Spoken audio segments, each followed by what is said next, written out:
Tehran, Iran. Iran's elite Revolutionary Guard said Saturday a U.S. Navy aircraft carrier fired a warning shot in an unprofessional confrontation with Iranian vessels, the official IRNA news agency reported. IRNA quoted a statement from the Guard as saying that the USS Nimitz and an accompanying ship came near an Iranian oil offshore platform in the Persian Gulf and a helicopter from the ship hovered near vessels manned by Iran's elite Revolutionary Guard. The report said the confrontation took place Friday afternoon and the U.S. Navy ships left the area following the encounter.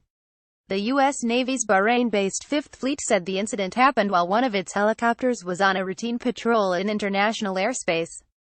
The aircraft saw several Guard vessels approaching American ships at a high rate of speed and sent out flares after receiving no response when it tried to establish communications, the Navy said. That prompted the Iranian boats to halt their approach. After communications were established, the U.S. saw the Iranians conduct a gun exercise. That routine exercise involved them firing weapons into the water away from American ships, said Navy spokesman Lt. Ian M. McConaughey. The Navy described the encounter as safe and professional. The incident comes after a U.S. Navy patrol boat fired warning shots Tuesday near an Iranian vessel that American sailors said came dangerously close to them during a tense encounter. Iran and the U.S. frequently have run-ins in the Persian Gulf, nearly all involving the Revolutionary Guard, a separate force from Iran's military that answers only to the country's supreme leader. In January, near the end of then-President Barack Obama's term, the USS Man fired shots toward Iranian fast attack boats as they neared the destroyer in the Strait of Hormuz. Sign up for our new Good News Report, all positive stories about the military. Iranian forces view the American presence in the Gulf as a provocation.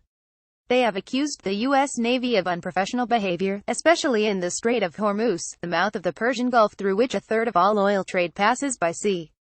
Also Saturday, Iran's Parliamentary Committee on National Security and Foreign Policy held an urgent meeting with Deputy Foreign Minister and senior Iranian negotiator Abbas Araghchi in which they reviewed measures that the country may apply in response to a package of sanctions the U.S. Senate approved Friday against Iran and sent to President Donald Trump for signing.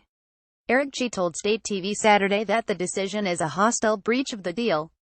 It is a breach of the deal in Articles 26, 28 and 29, said Araghchi.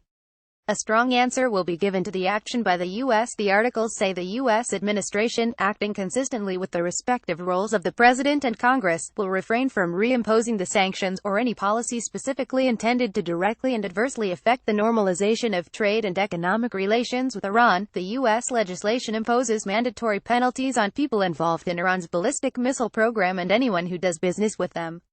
The measure would also apply terrorism sanctions to Iran's elite Revolutionary Guard and enforce an arms embargo. Democrats said the new sanctions would not conflict with the landmark 2015 nuclear deal between Iran and world powers. On Friday, the United States, France, Germany and Britain, who brokered the 2015 nuclear deal with Iran along with China, Russia,